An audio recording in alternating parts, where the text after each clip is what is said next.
Մենք խոսեցինք Ռուսաստան հետ քաղաքականության, տնտեսական, մենք դրան զուգահեռ տեսնում ենք նաև, որ Ռուսաստանից ընտրություններից հետո հնչում են ուղիղ տեսակետներ, որ նրանք կասկածի տակ են դնում Հայաստանի ընտրությունները։ Եթե օրինակ Ռուսաստանի Դաշնության նախագահ Պուտինը չճանաչի Հայաստանի ընտրությունները,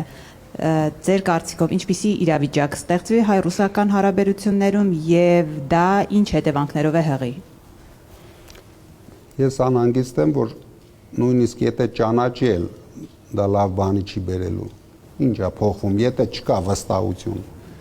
Մարդը կամ ունի վստահություն, կամ չունի վստահություն։ Երկիրը կամ ունի վստահություն, կամ չունի վստահություն։ Նույն Պուտինը չտեսա, որ շատ հեշտությամբ Հայաստանը կարող են օգտագործել Ռուսաստանի դեմ պայքարի համար։ Ռուսաստանը ունի իր շահերը տանում է առաջ, հայ ժողովուրդը պարտավոր է ունենալ իր շահերը եւ իր շահերը տանի առաջ։ Եթե մենք կանգնենք նայենք ինչ է անելու Ռուսաստանը, ինչ է անելու Ամերիկան,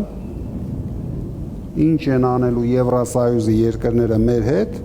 հավատացեք, մենք պետություն չենք ունենալու։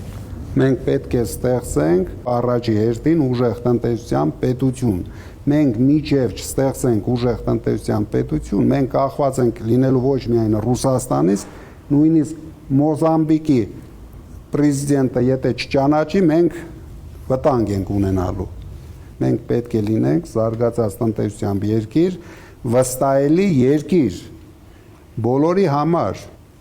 Մենք չպետք է բաժանենք Ռուսաստան, Ամերիկա, մենք իրավունք չունենք այդ խաղերին մասնակցենք։ Ինչ գործ ունենք։ Ո՞վ է մեզ ստիպում, որ գնանք մասնակցենք։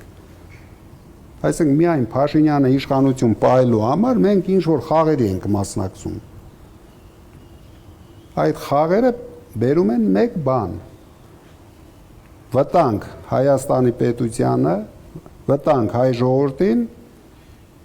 քարշ գալով Փաշինյանը մի 5 տարի էլ կծկի, հետո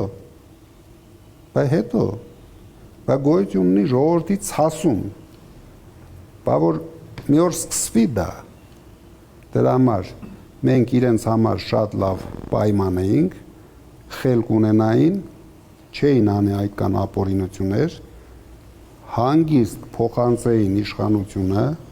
այն ուժին, ով արժանի էր եւ ով կտաներ այս երկիրը զարգացման, չունենալով փորձ։